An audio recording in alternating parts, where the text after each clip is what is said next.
news. Otherwise, they've started about 1,500 buses or so here in Chennai. And what, your team has started coming to office also, Venkat? Yeah, the ones who are there in and around Chennai are coming. So we are arranging a bus for those who are outside Chennai post around 31st or so. So we'll go pick them up and come around 7 to 10 people. Acha. So we've started streaming live on Facebook. So welcome to all our visitors. We are waiting for Sai sir to join. So as soon as he comes on, we'll kick off the conversation. We have 28 participants who are inside of the forum, and I want to welcome Venkatesh Sai from Chennai, and Rajshri Sai, who's coming from Navi Mumbai. Like I was telling you all a little while ago, she's our third time visitor to our forum, and very, very proud of this first family of deep technology, as I like to call them, doing Zupa. So we'll wait for the patriarch to come, and then just uh, roll into our conversation. Those of you who were here for our Torchbearer Thursday kickoff, we kicked off with Rajshri Sai's Hunger Collective, the work that she and her team at Impact Tree, along with a lot of partners and supporters, are working in the space of providing food and rations, again through a technology platform by connecting the uh, the beneficiary with the donors using last mile partners for delivery. How is that going? While we are waiting, Rashri, you want to give us a quick update since our Torchbearer Thursday? Did you get any traction for the event? Absolutely. I think we did get a lot of partnerships, and a lot of people who had tuned into the Torchbearer Thursday actually after that, helped us out. Like Shrikant, through some connections, we got through, Ullas Nagar, the large area that we were looking at, we were able to service. Then we were also able to, with Zia has been a very active supporter, advisor, mentor. She's helped us scale considerably after that. So through her efforts, we were able to get the first train to Tamil Nadu carrying about 1,700 migrants from Bombay, out of which 500 we had directly supported for over 2 months now. So that train left the last Saturday. And since then, there have been two trains more that have been gone to Tirunelveli respectively through, a lot of combined effort that was happening. And then also in terms of we've reached out to Dharavi. So in one of the things that I had definitely mentioned was that Dharavi, we wanted to do a large scale distribution through the MCGM. Through to Zia's Kinex and really all our effort, we were able to reach out rations to over 2,300 families. So that distribution is happening right now at Kala Kila School. It started from yesterday, in fact, and we have been doing distribution through the day, through the night there.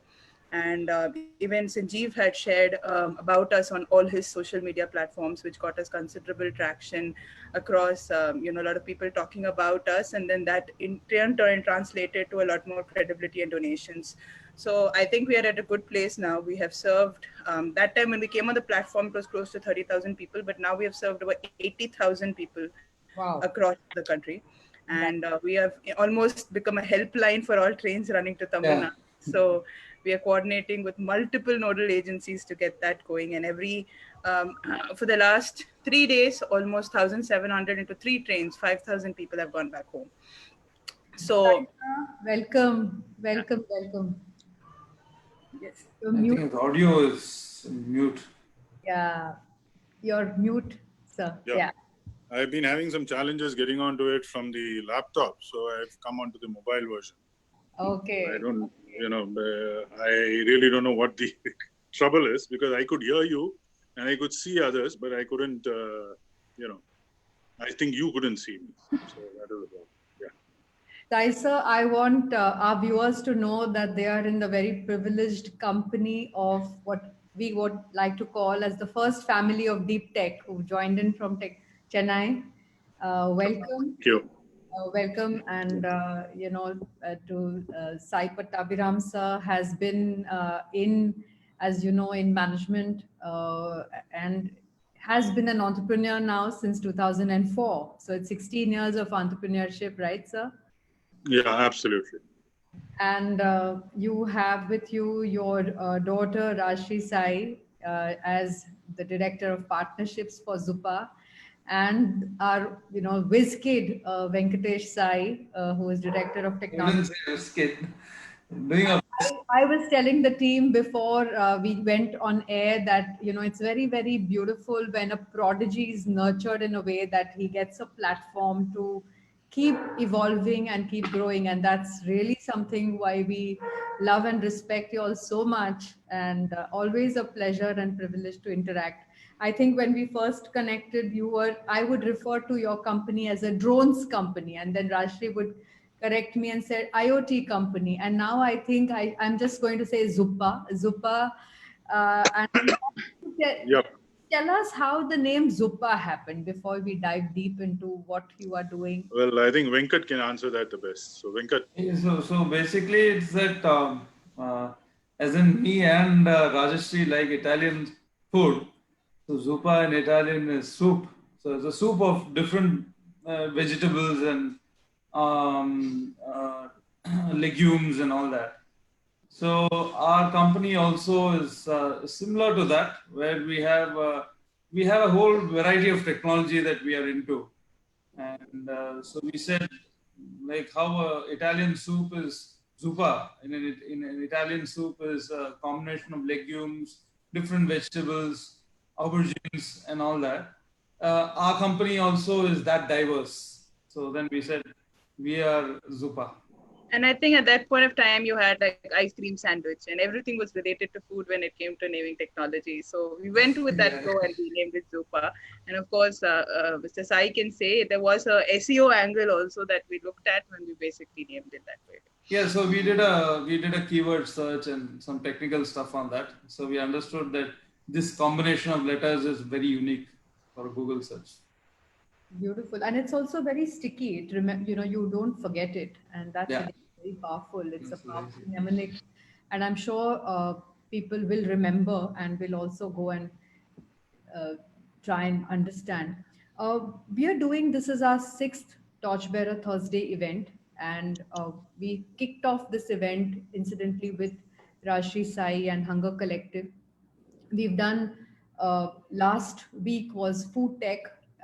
Before that, we did drones and deployment of drones as an innovation. And today we want to understand, and we'll divide this talk in three parts. First, I'd like for you to establish the inspiration to work on this problem. So really, where did that come from? What was that moment of truth when you said, let's just pivot and look at what we can do in solving this problem as first part.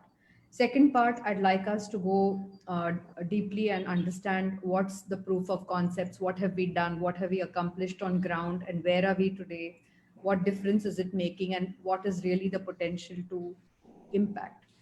And the third part of this talk, we'll focus on what's the call for action. What is it that if you had a wish list that you could talk on this platform and say, this is what we seek on how we can take this innovation to make an impact nationally, globally, what is it that we would seek?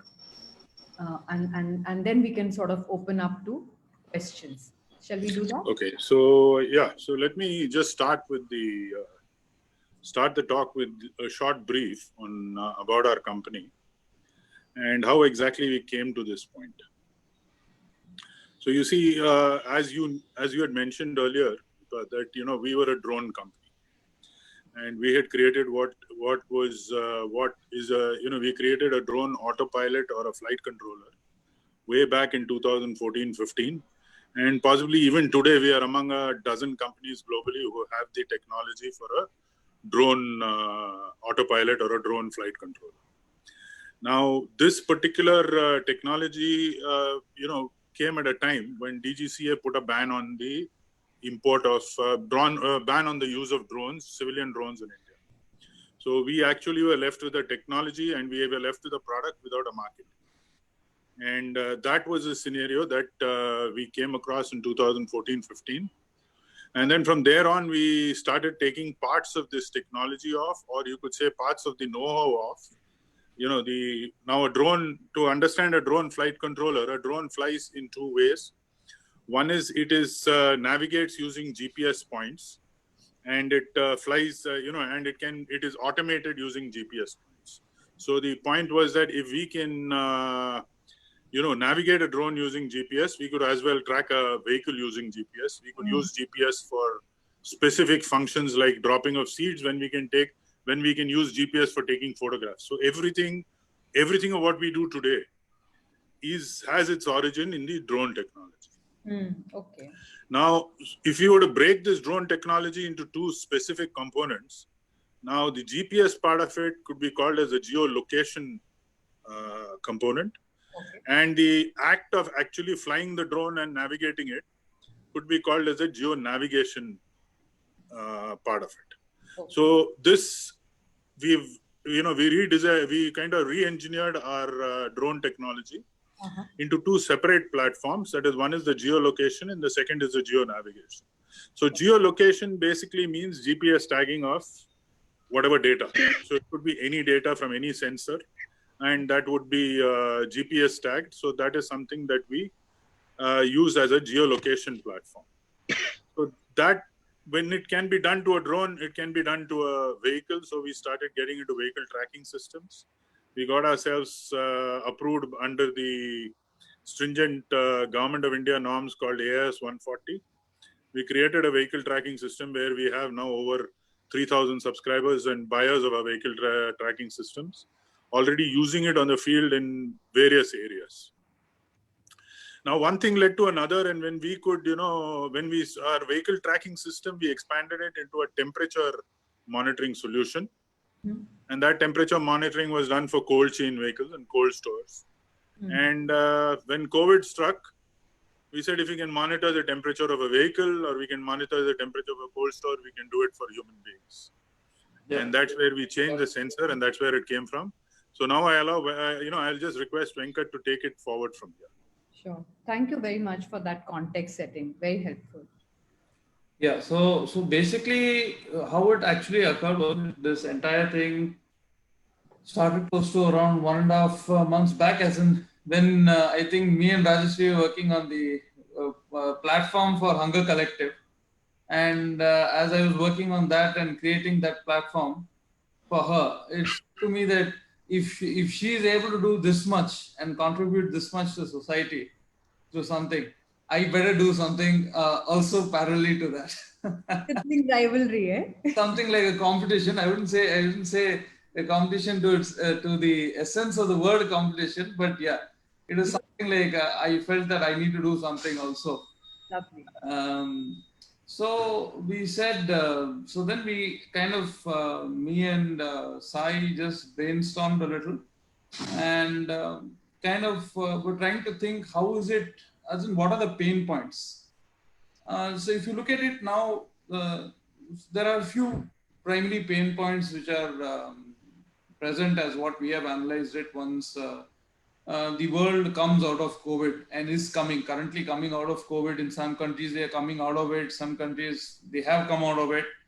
And some countries are still in lockdown. But yeah, anyway, in an overall sense, what is it that what are the key factors? So one is that we saw is that you need, the primary thing is obviously face masks and wearables, as in things that would protect yourself from the environment.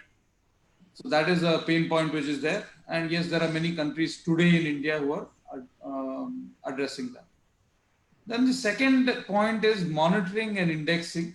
So that is that monitoring of people, their body temperatures, which is one of the major symptoms, along with the secondary symptom of SpO2 levels, O2 levels in the lung, and indexing of those patients. So we need to index those patients to a location. We need to have their ID cards. We need to trace these people so that we are at least aware of what are the possible type of cases and what are the possibilities that could occur in a certain area. I'll just say, we need to, what we figured out was we need to create some sort of a database Yeah. of Of indexed people with their temperatures. With the temperatures as well as SpO2 levels, O2 levels. Yeah. The third thing that, while speaking to Rajeshri again, because she is heavily working on the ground with the authorities and all that, we realized that another pain point in this entire thing is hospital beds and its availability.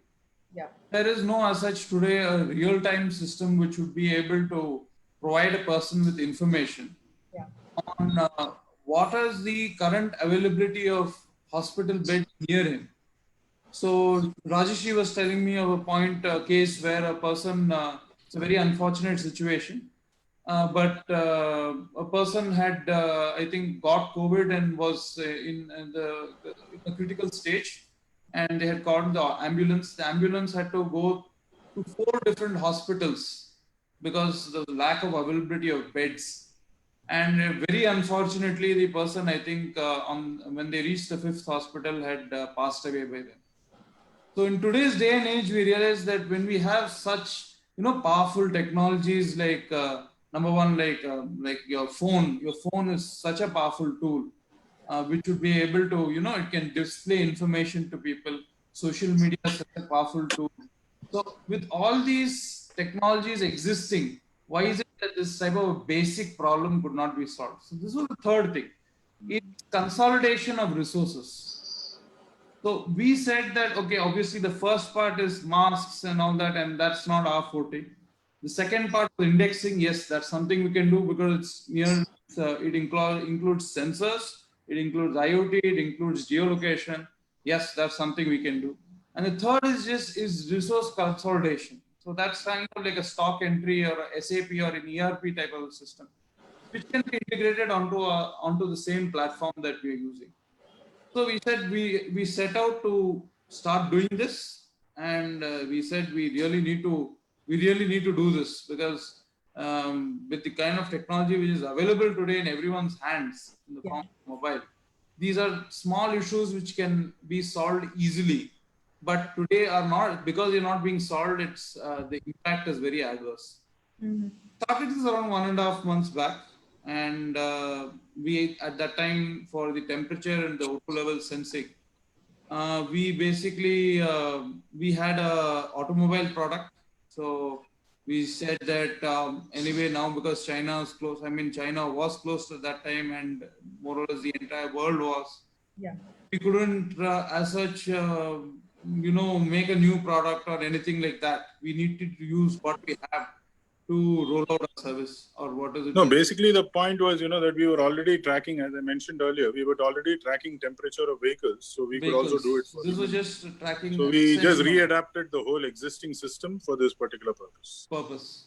And we are currently in the process of also providing individual dashboards to hospitals such that they can enter bed availability, such that as soon as a person is scanned on our platform and is found temperature is found to be high, a subsequent scan of his O2 level is taken. If that is below 90%, then it would automatically give a suggestion to the person based on his location.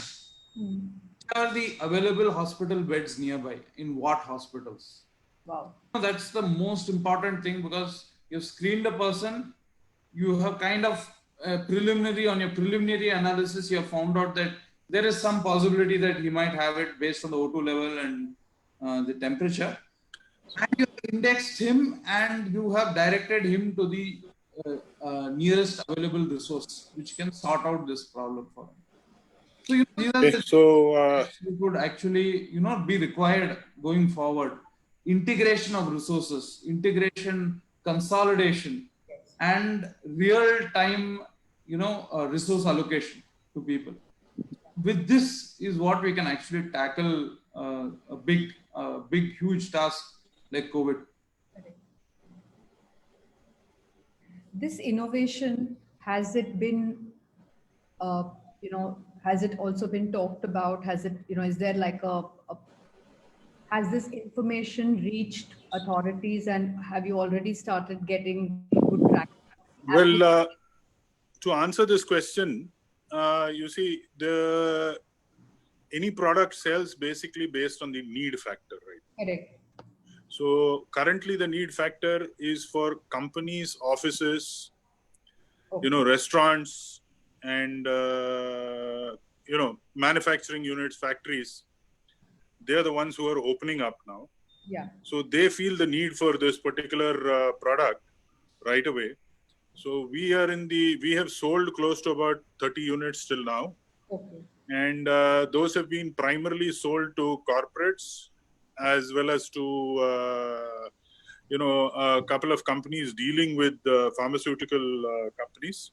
Like one of our customers is dealing with, I think, Roche Pharmaceuticals to be, they are discussing this and they are evaluating it. And some of the larger groups also across are where they have factories. You see, one of the pain points that in the factory today is that if they have to comply with the regulation, they need to scan the temperature of every employee before he enters.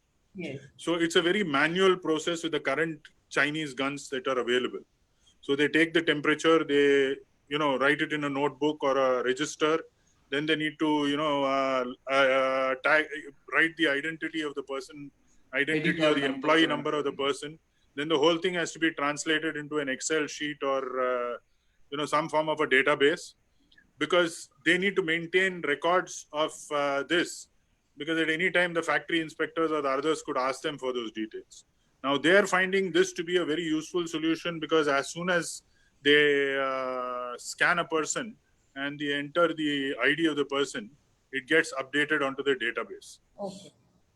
So this is one of the biggest advantages that the companies who are opening up and organizations who are opening up during this lockdown phase 4, are finding. So the governments, I think, would be something that, and the authorities would be something that will come up at a later stage, because they would be mainly concerned and mainly be looking for solutions post lockdown. Right now they are busy, doing a lot of other things other than monitoring people's temperature and population indexing. So Smita Arora is saying that housing societies have also started monitoring temperatures. Can this be extended to housing complexes? Yes, very true. It can be extended to anything, because it can be used in two ways. One is it can be used in a mobile solution where the watchman or the guard has this mounted at the end of a selfie stick, and he can measure the temperature and tag it with the the apartment number of the person. Or the other way that it can be used is it can be fixed at the entrance at a particular point, and then it can be activated from inside the watchman's room or wherever it is, and then that can be tagged. So it can be used in any place where temperature monitoring is required. The biggest differentiator between this and the currently available temperature solutions is that this is cloud connected, and this records the data, which is the temperature, the location of the scan, the date, the time, and the person's identification, identity of the person, as soon as it is monitored and uploaded. And also the fact is that your current temperature guns, even what is being used on the borders, it's very close contact to the person standing nearby who's measuring. So in terms of, he is not, of course there were PPEs and face shield, but just the quantum of people coming in makes it very risky for that person to stand so close to get a proper reading. Now, through this device, because it's mounted at a selfie stick, there's over 3 feet of distance that he's able to get while measuring the temperature, and he gets it on his own phone. So in that sense, it improves the safety point of view also when it comes to the person who's measuring the temperature in terms of exposure. Can we have a demo at this stage, Rohan? Can we take a look at the product demo? Yeah.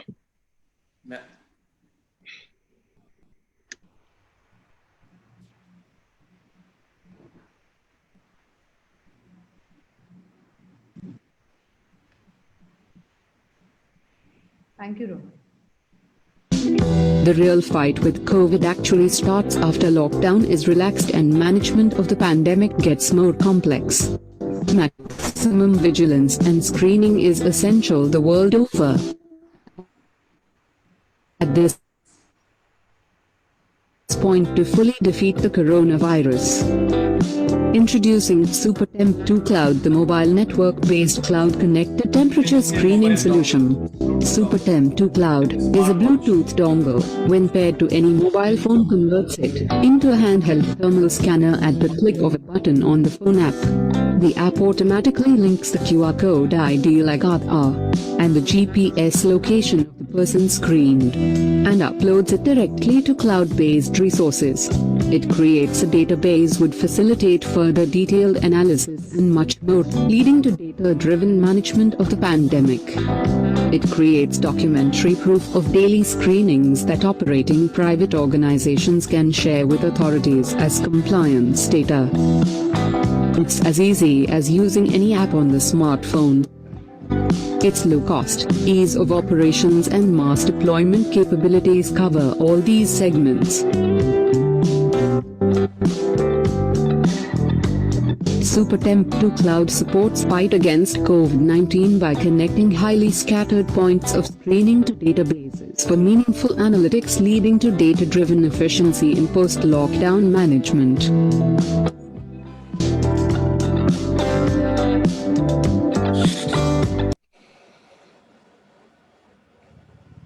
Thank you, Rohan. That was really very useful, because I think the gun, Smita says, is some 5 to 15 centimeter distance. So this is actually going to be, but more, and also the cloud technology. I think that's again a powerful thing. Should we also do the product demo back to back to this, so that there is you establish the usage? Yeah, the product demo, Rohan, I've just sent you a YouTube link. If that's okay, you can just show that product demo. That's a little bit long, but that will show the actual product being used.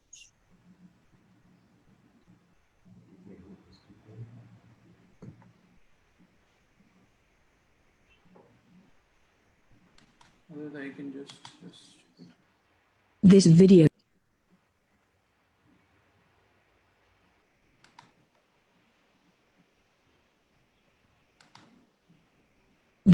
is a Temp 2 Cloud resource video about using this revolutionary IR temperature scanner. Thank you for choosing Temp 2 Cloud non-contact IR temperature thermometer made to scan and index populations for efficient post-COVID lockdown management.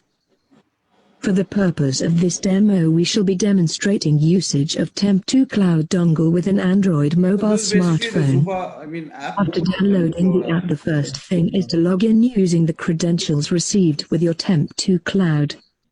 After successfully logging in from the options menu on top, then select Pair. You can select to pair Temp 2 Cloud either by scanning the QR code on the device or manually from your phone. On selecting the QR code scanner option on the app, the QR code scanner app opens automatically. Scan the QR code on your Temp 2 Cloud device. Temp 2 Cloud is now paired to your smartphone. You will be prompted to enable location settings for the app. Please go to Setting and enable it. You are now all set up to start scanning and indexing employees, customers, delivery personnel and populations at public places. Temperature, person's identity, location of scan, date and time for every scan is automatically uploaded into either our cloud database or onto your secure databases at the click of a button on the app. The uploaded data can be visualized on the dashboard, linked to your login, or downloaded as an Excel file for further analysis at your end. Temp 2 Cloud, revolutionizing post-lockdown COVID management.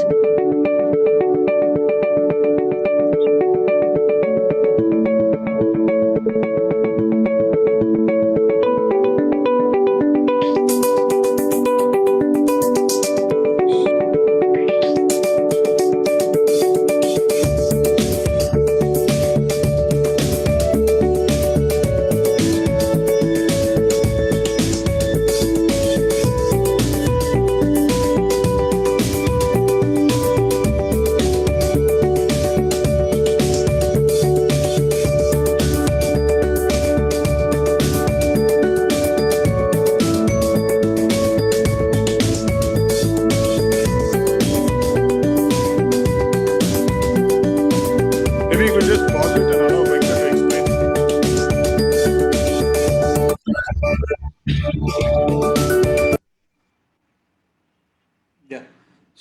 basically, I think you can also share the link to that video for those who want to see it in more detail.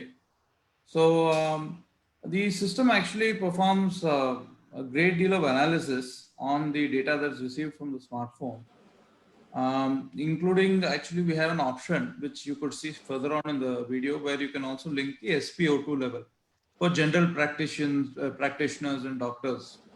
So for a further diagnostic, overall diagnostics, because apart from also just indexing people at entrances and at public places, this would also be providing a kind of a record to those people who are going for doctor consultations.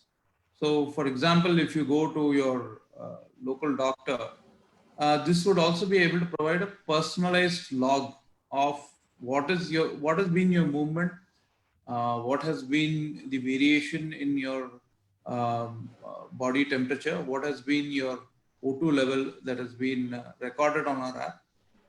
So even if you do, in a very unforeseen circumstance, land up and go to the hospital, the hospital would be able to treat you much faster because they have back data of this. And additionally, they would be also able to trace out clusters easily because they would know where you have interacted with whom. And so the entire system has to be looked at a broad aspect. One basic aspect is obviously the dongle and the phone. So that's the user's aspect. But from a management aspect, it's a very big picture. As you would have seen, it can give a area-wise distribution on the map itself of areas which are red areas where the scans are higher, that higher temperature scans are higher. Green if it's not very high. Overall statistics and analysis of the data. So it's a complete management tool. So even a person, say, who's a society head, could use this as on a management perspective. So I have a question here. Yeah. Does this also at some stage, Venkat, have the opportunity to become like a personal device where a person could actually carry at some stage for their own? So let's say someone's going on a flight or someone's, travel, almost from their own, like a personal mask, almost like a personal protective gear. See, there are, I would put it as, there are two possible streams in which this can, kind of be developed further.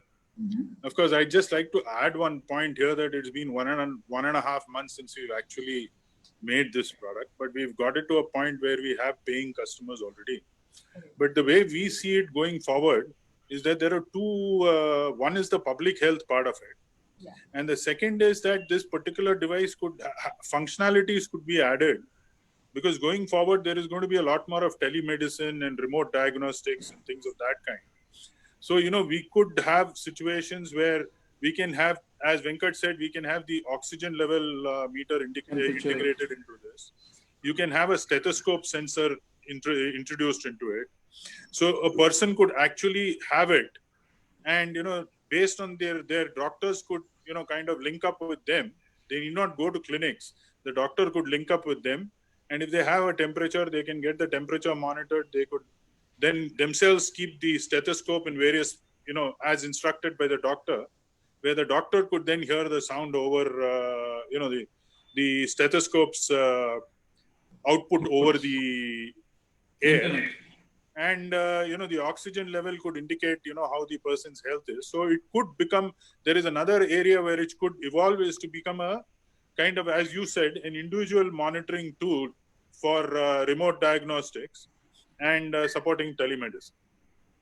And I like the way you separate the public health dimension from because it's a whole continuum. And at this stage, yes, we are extremely public health focused, but there's as much, parts of the world and within our country also where people will also want to have these pretty much the ubiquitous mobile phone. I mean, at one point in time, we went to a PCO, and in my generation, seen the shift of not having phones too. So if today we are at the stage of a PCO, at some stage we'll probably have mobile phone applicable. Absolutely. Equivalence. because that is one possible outcome of this particular device, of turning into a remote personal health link between the doctor and the patient. Yeah. I'm going to ask a question to Rajshri at this stage. Rajshri, you have responsibility as Director of Partnerships for Zupa. What is your vision in terms of, what kinds of partnerships and marketing uh, opportunities do you have, both at this point in time, which is we'll focus right now on the COVID times, and where you can actually see a very rapid ramp up of the applicability of this? So I think in terms of partnerships and where this device can be directly used, for example, is of course at most of your societies, as well as manufacturing units, as well as your malls, which have now been shut for so long. I mean, it's been over 2 to 3 months, and I have friends who have worked in the retail space. So it is at some point in the next 1.5 months they will have to open up before it really affects businesses a lot more. So I think even in mall management as such, it would be a great solution. It would be a great solution also for e-commerce companies, because when you do pick up most of what you're picking up through Swiggy or Zomato, the temperature is being measured at every point, and it is being written manually even on that packet of food that you pick up from restaurants today. But this way they will just be able to digitize it, print it, and put it out, rather than spending someone that whole manuality in writing it down in various registers, including the packet of food that reaches you. Yeah. And lastly, as Venkat and Mr. Sai both said, from the management of perspective of your airports and your tolls, like even today morning, if you see the news in most channels, it says that because of domestic fights having resumed, your cases have gone up. Because of the stations having resumed, your cases have gone up in various states. And that is not something that we can wish away, really. That is going to happen. But at the same time, with steep amount of job losses that have happened, and also there is fear segment, because people want to now, it's not necessary that their villages they will have jobs. It's just that you've been stuck for so long, you want to see your family, get a sense of mental comfort, and come back. Yeah. And at that point, it presents a huge regulatory challenge, because for example, just in one of the stations 2 days back, when we were running 17 trains back to back, and we were organizing for two to Tamil Nadu, we realized that the police ran out of guns. So after a point there was no measurement, because it's not physically possible to have so many people measuring for 6,000 people entering your railway station at the same time, entering that temperature and then digitizing it and then sending it across to Tamil Nadu. Entering the temperature and that person's ID. Yeah. Rough photos. It's a very momentous task actually collating this data.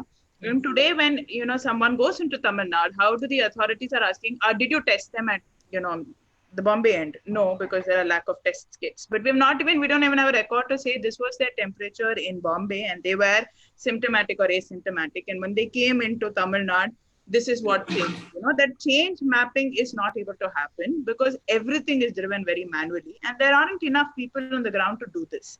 So that's where we think also from a point of view of managing lockdown post, once we all resume work and go back, becomes critical for the authorities. Because if you were able to today, like one of the questions someone asked me was, where did they have symptom in Bombay? And when they went to Tamil Nadu, they did develop some symptoms, but there is no record of this, right? You don't know whether they had, on the face of it, it looks like he didn't have a symptom.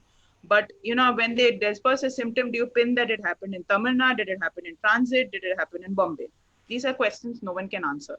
So I think that's where this would help in great way. And let me just add now about the partnership part of it. Yeah. Now, see, one of the thing I believe, as we believe as a partnership kind of scenario that can emerge, is that there are a lot of large now. Everybody is talking about the new normal, and in the new normal scenario, the larger the company, it's more difficult to turn around. But one of the big advantages that very large companies have is that they already have network in place, they have people in place, they have organization in place. Now, a company like ours, which is innovative, we don't have those factors, but we have the product and we have the innovative capabilities. So I think, partnering these two and tying these two up together could actually result in a very fast rollout of products going forward, which would primarily be in the space of COVID and possibly other IoT products also as it goes along. So Smita Chipalkatti has a very important question. She says, government partnership, can this integrate into Arogya Setu app? Yes, we can integrate it into Arogya Setu app. Venkat, the Arogya Yeah, Setu I'll app, just yeah, you can mention. expand a bit on that. So, see, the Arogya Setu app today, as such, already is trying its level best to index patients using the location. So, our device is basically what you could consider like a Bluetooth dongle. So, it can work essentially with any app as long as the app can decode the data from the Bluetooth dongle. And additionally, onto the, I think as of yesterday midnight, they have made Arogya Setu. I think we can integrate it into the Arogya Setu API. Yeah. So they have made it open source as of yesterday night. So Arogya Setu is now open source officially. So it can be very easily integrated into Arogya Setu as a platform. Thank you. So are you going to take some steps on that? Are you going to be reaching out or having some conversations? Yes, we are, kind of in touch with the state governments in Karnataka, Tamil Nadu, as well as, are trying to reach out to Arogya Setu ourselves. So if anybody can, definitely put us through to Arogya Setu, that would be a fantastic outcome for us. The state governments also, we are involved in discussions with 2 or 3, primarily in the south of India, that is Tamil Nadu, Kerala, and Karnataka. Thank you. That's very helpful. So some factories, Smita Arora is saying, factories are monitoring oxygen levels along with temperature with oximeter. And what kind of pricing currently? That's what she's asking. The MRP of this particular product is 9,500, and plus the cloud server space in an additional 500 rupees to that. We are now, depending on the volume, we are working out discounts for our clients, and it can vary from anywhere between 6,500 upwards. Thank you. That's very helpful. I have a question, so this is a thought. When we are going forward, I mean, what are the kind of challenges that you envisage, either in terms of availability of parts, or what are some of your constraints at this point in time, Venkat, in the manufacturing, and assuming there's a big upsurge in demand that happens, how placed or how well placed are we to manage that? Okay, now So I think I'll just elaborate a little on that. See, basically, if you look at it currently, in space of our other products like vehicle tracking equipments and GPS systems, we already are supplying in the market at close to around 600 to 700 pieces a month. So, and we are projecting those volumes to go up to 1,000 because, especially in our primary market, where in Kerala they're using GPS systems, GPS tracking equipment to actually to perform crowd management and all that. So as such, in terms of production volumes, we can go up to even as high as 6,000-7,000 pieces a month. So that's not an issue for us. Where we see the primary challenge per se is that actually close to about 95% of this product is made in India by us. And the sensor alone is a high quality medical sensor that we procure from abroad, from either Europe or Taiwan. This is where the 2 suppliers are.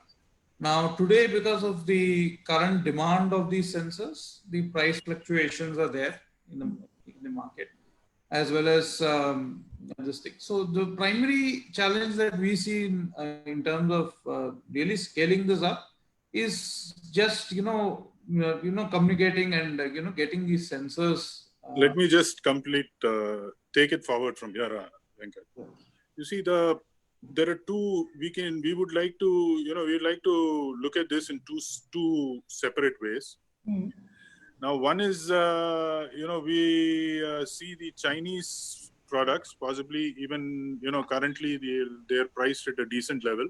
But we feel that the Chinese product prices could drop going forward once their production ramps up. Now, in such a scenario, we need to compete with that. So one of the things we've already begun and which we should be completing by end of June would be the redesign and the optimization of the design of this particular product, because currently now this is based on our vehicle tracking PCB board, but now we are converting it into a dedicated PCB board for this product. And with that, I think we should be able to reduce our prices by, our cost by about, at least 25-30%. And if we can do that and we're able to achieve those kind of levels, that will always keep us very competitive with the Chinese, because as it is today, we are competing with the Chinese. So from the competitive perspective, I think redesign and optimization of design and reduction of costs is one area which we are already addressing. The second thing, what Venkat mentioned about the fluctuation in the sensor costs is something that we've been encountering from the variation has been from anywhere from 2,500 rupees for a sensor to 1,300 rupees a sensor in 1 month's time. So it's been a huge fluctuation. So that is primarily on account of the lockdown scenario and the demand and supply. So I think this should continue for the next couple of months till the company which makes the sensors also gets their supply chain organized. So there would be that will be something that we have to live with as a challenge. And third thing is, when the demand for this goes up significantly, and when we started talking in quantities in excess of 20, 25,000, 30,000 a month, or possibly even, it depends on it could be anywhere, it could be anything. It could be just a figure that you pull out of the air. And it could be even as high as possibly 1 lakh of pieces a month also. And we really can't say that now. But with that kind of a demand spike, if there is, and ramping up our production to those levels, we would be looking at outsourcing, which is quite feasible today in India. Thanks to the Make My India, there are enough assembly facilities available. But one of the other challenges there would be funding that particular growth. And I think also one more that I would definitely say is that, like we mentioned, Mr. Sai mentioned some time back, that we are looking at partners who have the ability in the distribution network to scale and are looking at rejigging their product lines in that sense. Like, if you are auto manufacturing ancillary company for now, there is a demand droppage, right? And we see a partnership where we can provide the partnership, we can enter into a strategic partnership and use the same infrastructure to scale. Why we see this as important? Because even when we have outsourced some part, which we're doing inside and right now currently outsourcing outside, because of changing fluctuations and laws in every place. So like suddenly one area is under lockdown, so then people can't move out of that area, then assembly and production stops for 2 days. And then suddenly if someone is tested positive, then again it is cleaned, sanitized for another 4 days. So having multiple partners and having that, backup, spreading out our production in various parts of India, which will allow closer reach and lesser logistic costs, is also something that we are seeing as critical to the ramp up and scale of this product. Absolutely. Very, very helpful, and really gives an excellent perspective. I'm also going to ask this question to Rashri, because Rashri, you've also been doing a lot of work on ground in tier 2 towns, in rural data collection from other research work that's going on with your company. So I want to ask you that today we know that there's a lot of diversion of public health, the machinery in the whole COVID management. So can the device also help bring that kind of a balance, so that, there is critical things which are put on hold, like for instance, immunization of, infants and toddlers. Can we sort of get back that balance, and sort of today where 85% of this of all healthcare machinery is attacking and tackling COVID, how can we sort of help? And if you can talk about specific pointers so that people who are listening in and who will listen in later when this goes up on YouTube will understand and reach out to you for help and guidance? Yeah, so I would say it is a critical that across the board and across, India as a whole, when we look at the medical health system, we need to push a lot for adoption of technology. And we are seeing that to be the slowest. When we are saying only medical system, everyone is thinking protective gear, masks, shields, etc., and all hospital supply chains are running after that. But we need to be sensible that, what we've seen also in terms of contact tracing, even in a very efficiently managed state like Chennai and Tamil Nadu, is first month was very efficient, right? Your people are charged, they're able to manually enter, our systems are working. It's now 2 months. So even in the front line people, there is a sense of redundancy and tiredness which is setting in the front line, where people are just getting tired managing this and the other plethora of health problems that people are having. So like Venkat said earlier, we have to learn to adopt technology. If we adopt this technology, for example, the temperature scanner with the oximeter and the reading, you have the whole database in one place. You don't need to a person after that sitting and calling 10 people and saying, Acha, aapka data do, aapka data do, aapka data do, then putting an Excel together, which is the manual system happening today. That you can do for 100, you can do for 200, but let's be honest, we are talking about 6,000 cases every day, right? And with that kind of scale, we have to have a system which is more automatic, which is able to show a person sitting at the hospital that, well, this is my screen, these are my temperatures, these are my critical patients, I know who's COVID, who's not COVID, and I know I can take a decision in the next 1 hour.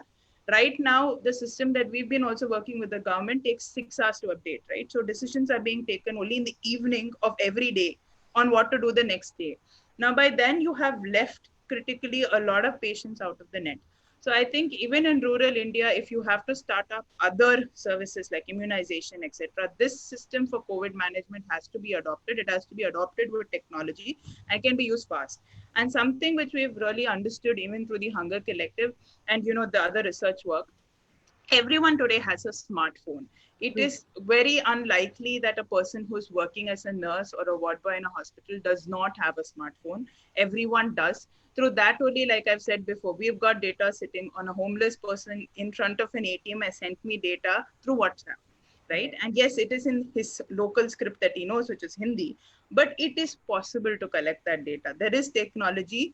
And I think thanks to Geo, that has been democratized. People have adopted it. It is just about banking on that system and really, scaling it up fast, because that's the only way we say that other health support systems can start. And you will be able to very quickly screen who's COVID, who's not COVID. And then rather than today, like for example, in Sholapur, I'll give a small example. It's a very close colleague's mother. She had asthma attack and, she's 78. But, unfortunately, she was immediately screened as COVID because she had a breathing difficulty, rushed into a COVID ward. And once you go in there, you don't know what is happening in there. 2 days, unfortunately, later, she died, right? And till today, the family is grappling with understanding a lady was perfectly healthy with an asthma attack. How did it go to a point that she collapsed? And even the doctor is not able to address that. So these are the kind of loops. If we knew that, we can't have only in saying that, oh, oxygen is high, take everyone. I'm an asthmatic. I have a nebulization problem. Before I've been treated with injections, which have subsidized my problem very simply. But it doesn't mean that I have to go into a COVID ward or I have COVID, because the test came 2 days later and by then she had passed on, it was negative. So you understand that we have to have a way of managing this with technology. Only then we'll be able to classify who's COVID, who's not, and then give treatment accordingly. And this whole thing has to be real time. So this has to be adopted for people to take decisions at a higher level. Just add on to what Rajeshri says. See, basically, it provides the entire system provides a record. So, supposing, as I stated before, even as a personal healthcare solution, if you say go to the hospital or you contact your doctor over the cloud, you can just give your entire record, and he would be able to come out with a preliminary diagnosis of what is the possibility. So you don't need to actually go to the hospital and utilize the entire healthcare resource to do the diagnostics. So preliminary diagnostics, secondary diagnostics can be done over online, over a video call and based on our data.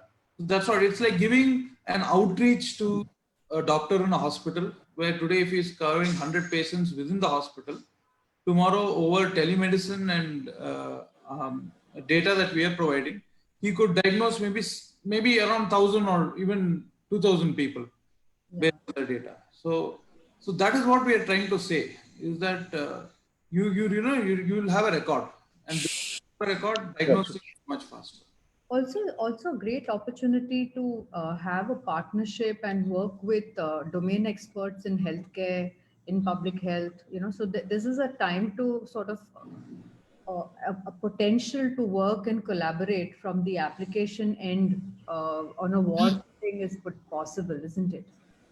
Definitely, like what the hospital part of it that we are thinking now of integrating it very fast came from domain experts in the COVID task force, who basically have told us that, we don't, though we are ramping up beds very fast, almost 15,000, 20,000 beds every day, we don't know whether the bed is empty or full.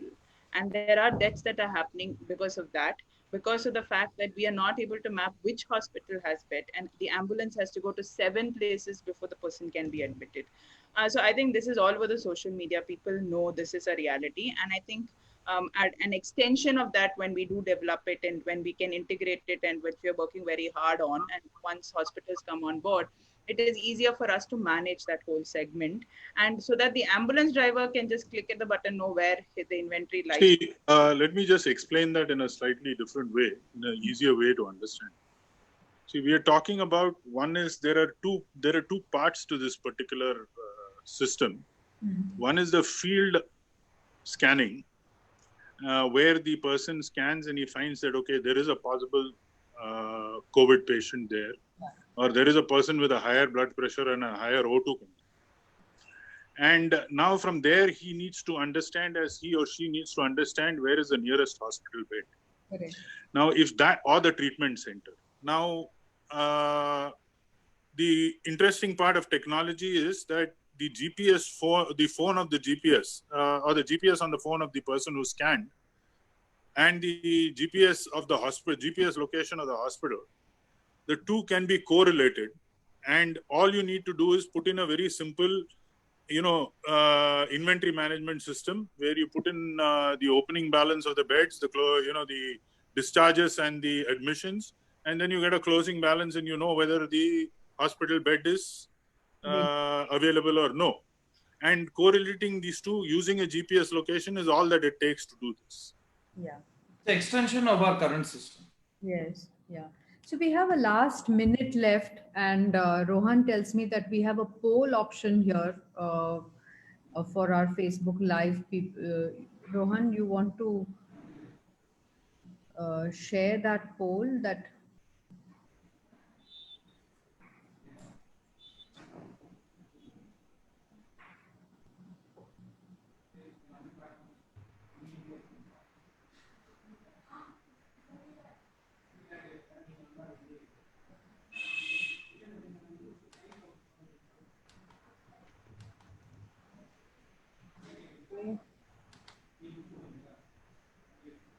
do you think digital transformation of public health to creation of population index databases is critical to post-lockdown management of COVID? So let's see what the responses are.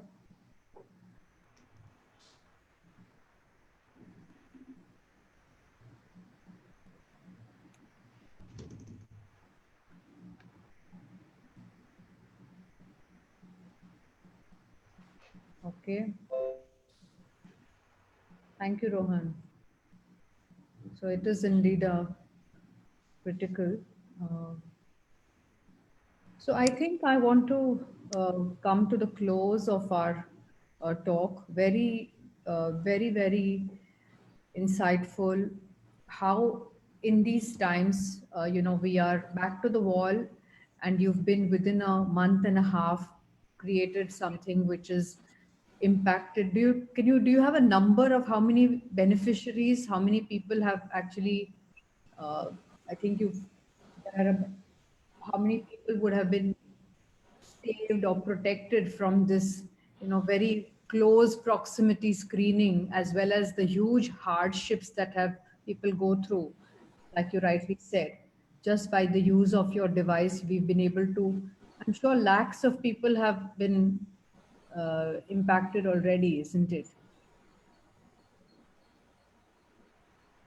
Yeah, so I would put it at around as of the time from when we have supplied it to companies. So we have supplied it primarily to factories and people who have 100, 200 people in a factory. So maybe on a rough average, based on the number of screens also which are coming to a server every day, I put it at around say around 1,000 to 2,000 people as of now have been impacted over it, because also the deployment of this technology has been limited to around 30 to 40 pieces. But you can just imagine the scale. Around 40 pieces which have been deployed has impacted around 2,000 people. Yeah. It's an exponential scale, which is And also, we have incidentally supplied it to one or two NGOs also who are on the front line doing yeah. so in that sense, they will also soon go live in using it in interior screening through ASHA workers. And that's where we see a huge ramp up that once a ASHA worker in a village can be a part of the screening process through this, then it can be ramped up very quickly across the frontline ASHA workers who are working right now in every rural part of India to actually do the first patient screening before people go into the PHCs. I Exactly. really hope that this information and what you have accomplished reaches a lot of people, especially for the Arogya Setu app. If there is those linkages possible, like Saisa was mentioning, if we can find those linkages through this video and this information reaching a lot more people. Rashi, you yourself have fabulous access, and I think we should do that. I wish you great success, and I compliment you on behalf of my Lumiere colleagues and the community that is going to be impacted. Uh, Hats off to the governments that have already started moving in adopting this technology. And I think the police department of Tamil Nadu has also started using. So compliments to them. And I hope more people will make the leap of faith and governments will make the leap of faith. And I really, really wait to see the day that this technology can really give a big leg up to the quality of public health and the access to the common man. Uh, Thank you so much for coming on this platform and spending valuable time with us.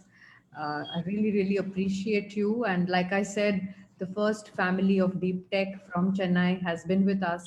Uh, Thank you so much. I'm putting my hands Thank together. you very much. Thank you. Thank you very much, Deepa. Thanks for having given us the opportunity. Opportunity. Yeah. It's a great. Thanks a lot. Thank you.